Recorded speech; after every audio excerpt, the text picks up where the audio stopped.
Hey guys, my name is Ben. I am the new owner of Be Humble Records. This has been a dream of mine for years, like 15, and I'm finally doing it. I'm finally going to sell records. I'm going to talk about records. I'm going to get people excited about records. That's what we're going to do. If you like to learn about music, um, this might be the place for you. If you know stuff about music, this is the place for you. Like, tell me about the music that you're listening to. I want to go on this journey with you.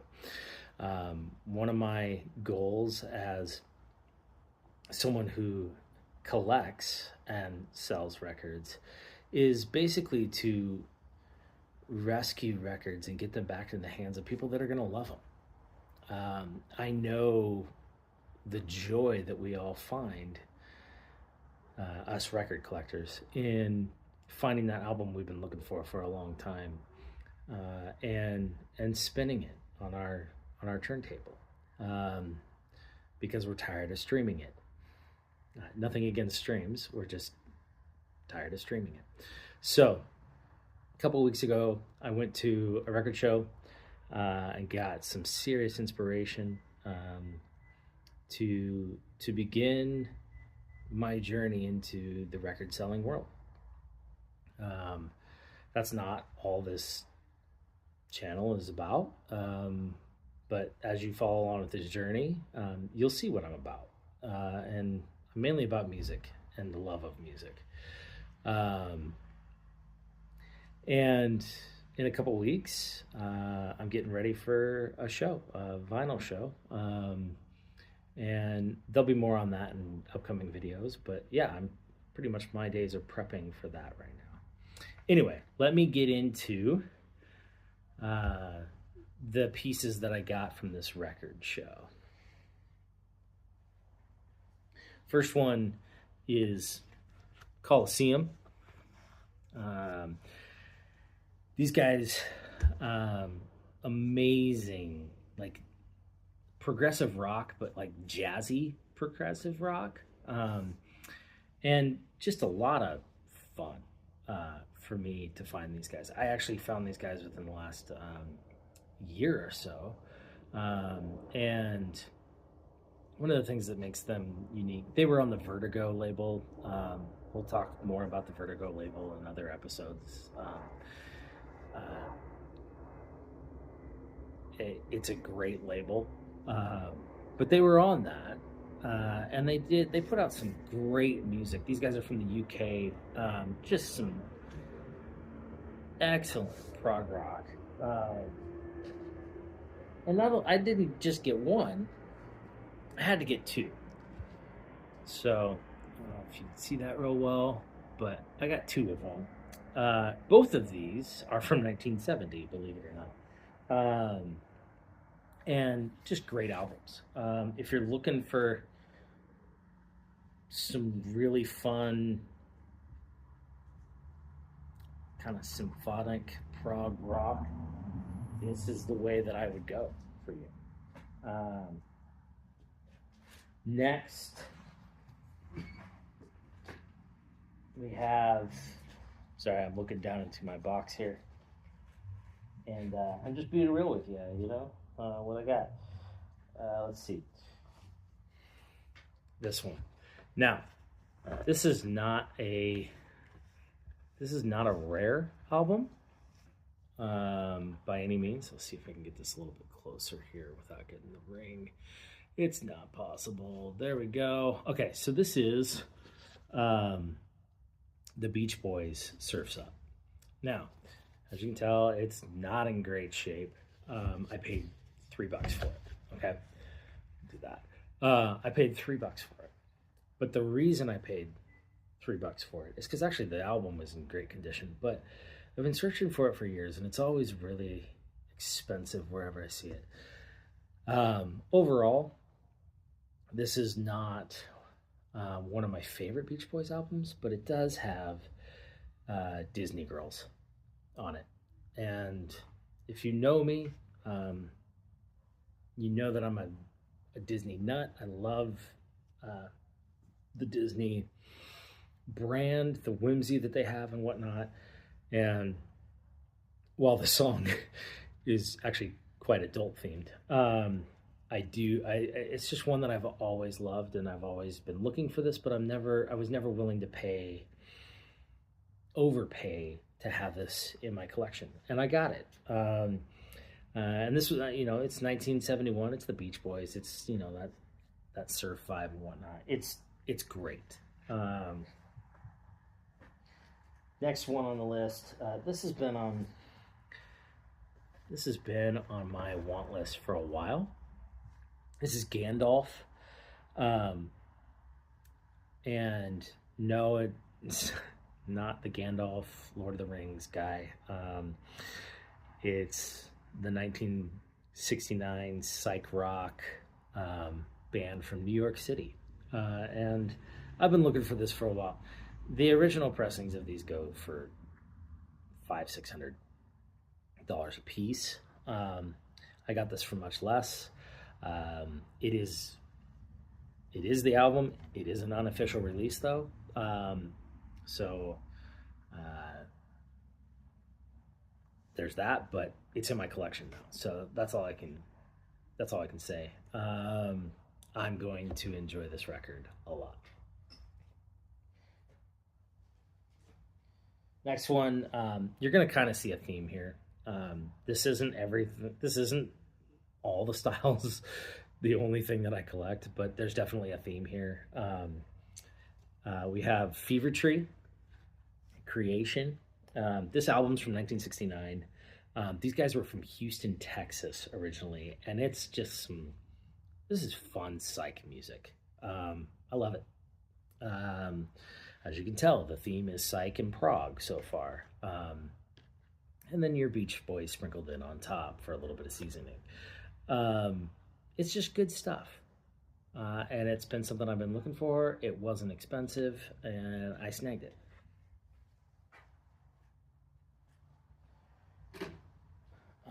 Next one. This is the Miracle Workers.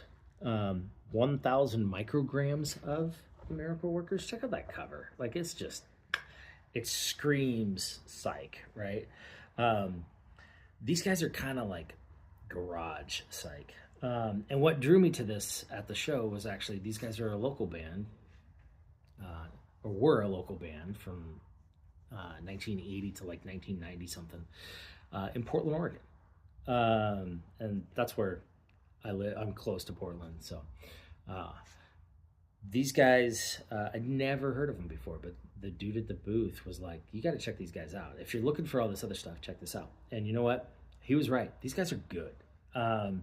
So good, in fact, that in 2023, these guys were entered into the Oregon Music Hall of Fame, which I don't know how big that is. I haven't done a whole lot of research on the Hall of Fame of Oregon music, but they made it.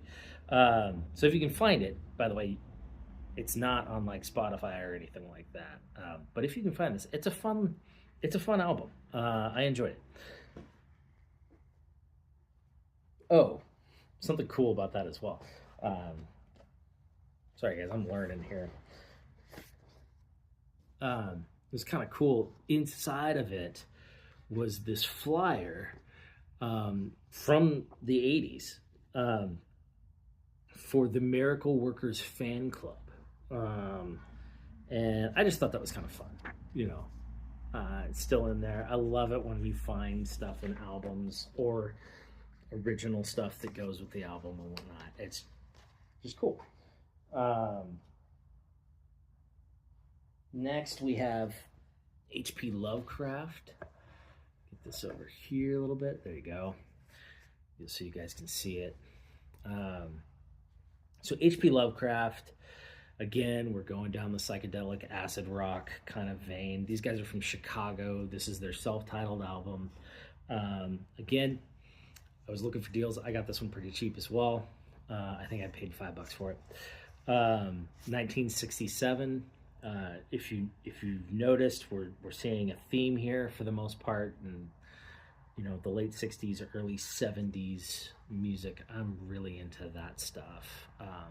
And I think there's a lot of stuff out there that people just have forgotten about or we don't listen to that was so good. And worth our time, right?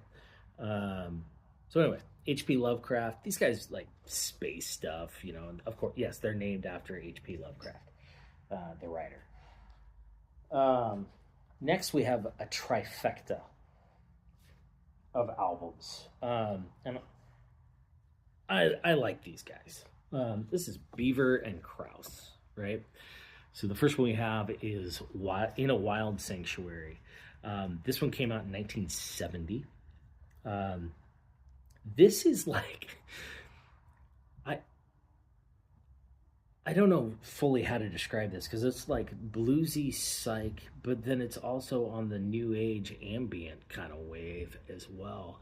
And it's these guys with Moog synthesizers. And it's out there, but it's fun stuff. So we have this one, which was In a Wild Sanctuary. We have the second one, which is, I'm going to totally mispronounce this, but Gandharva, I believe is how you pronounce that. That was from 1971. And then we have, look at these covers. Like they're totally screaming psych, right?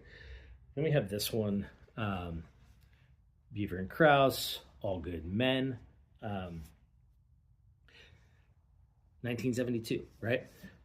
This is fun. These guys were from Los Angeles, California. All right. These guys were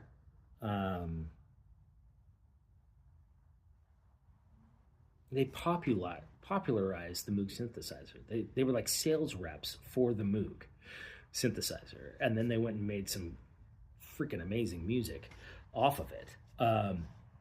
And one of the things that I love about this, and actually it's on, there's a song called Spaced on this album, which is fitting to me because if you listen to it at the very end, it actually sounds like the THX little sound snippet that you hear at the beginning of movies for THX. And a lot of people think they ripped Beaver and Krause off with this. I did a little bit of digging, not a lot, but I don't think that was the intention with the person who actually wrote it. After hearing how much he went through, like thousands of different versions of that went through the synthesizer and whatnot, it was nuts. Anyway, just kind of fun. Like you hear it at the end of Space and you're like, that sounds familiar. That sounds fun. Anyway, so the cool thing about this one was it came with an envelope addressed to Pete. Who's Pete? I don't know. But this is just fun, right? I know you're along for the ride. But it says Merry Christmas. And I mean, this thing is screaming like 80s, right? Sadly, there's no money inside. But it does say Have a Happy New Year. So I will definitely do that. And this will stay with that record as long as I have it. And it's just tucked right in the sleeve. And it's just one of those fun things you find in records, which I love. Okay. If you're still with me, I got two more, okay? And these are all from that same show. I gave myself a budget, and I did really well of not going over that budget. Like we all know, a record show can be very overwhelming, and we want that, and we want that, and we want that. It's like a kid in the candy store. And I did well. I stayed within, below my budget by a lot, actually, but got what I wanted to get overall. So the next one is Hawkwind. Um, this one's from 1971 as well. This is their self-titled album. Not my favorite Hawkwind album, but a good one. This is like, again, space rock psych kind of deal. So as you can tell, I'm into like psychedelic, space rock, progressive rock. I'm into a bunch of other stuff too, but this is where I land a lot when I'm looking through a record store. So fun thing about this band. So this is 1971, and not on this album. I need to be clear. Lemmy from Motorhead, the bassist, was a bassist in this band for a hot minute. Again, not on this album. Ginger Baker of Cream fame was in this band for a hot minute. Again, not on this album. But that's kind of, there's some crazy fun stuff with these guys. I don't hear about these guys a lot, but they're really good. If you're into like space rock psych stuff and crazy stories and whatnot. Just great narrative songs, you know. Not like a lot of these songs we hear today where everything is repeated over and over and over and over and over again. You know, this is good stuff. This is good songwriting. It's good musicality across the board on all of that. And then last, and I saved it for last on purpose, is Gentle Giant. And this thing is in really good condition, okay? And I paid for it. But if you remember earlier, we were talking about Vertigo, that label. You can see the Vertigo swirl here. I am always looking for Vertigo. Now, Vertigo can be really, really, really, really expensive because it's a cool label and it's like a collector's label. If you guys already know this, that's fine. It's cool. I just love talking about it. Anyway, so I added this to the collection. It replaced the one that I already had, the US pressing that I already had, because this is a UK press. Actually, it's a German press. Sorry. From 1973. And these guys are from the UK. Of course, they're British, you know. And if you like are into like full-blown, like tantalizing to your ears, like there's so much going on, so many instruments happen and whatnot, and so much overlay and whatnot in your like your progressive rock, I would really recommend these guys. I enjoy them. That's all I can say. I'm giddy right now. That's how much I enjoy them. When I saw this album, which happened to be the first album that I bought there, I said, oh yes, I'm getting that. For a moment, I didn't even look at the price, and then I looked at the price. I was like, I'm still getting that. But it's just in great condition, clean all the way around. But these guys, they're accessible. You can get them on streaming. You guys should check it out. Anyway, that's what I got from the record store a couple weeks ago. I've got some more videos coming up. I went to a garage sale last week and pulled some fire from there. I'd love to show you guys that. I'm new to this, so if you got suggestions or you want to talk music or you want to suggest music to me, let's do it. We are Be Humble Records, and basically, you know what? Everybody connects with music in a lot of different ways, and not every single form of music is for everybody, and I'm okay with that. I'm not going to yuck your yum. I believe in getting music into the hands of the people that are going to enjoy it, and so I hope you guys come along with me in this journey. Good night.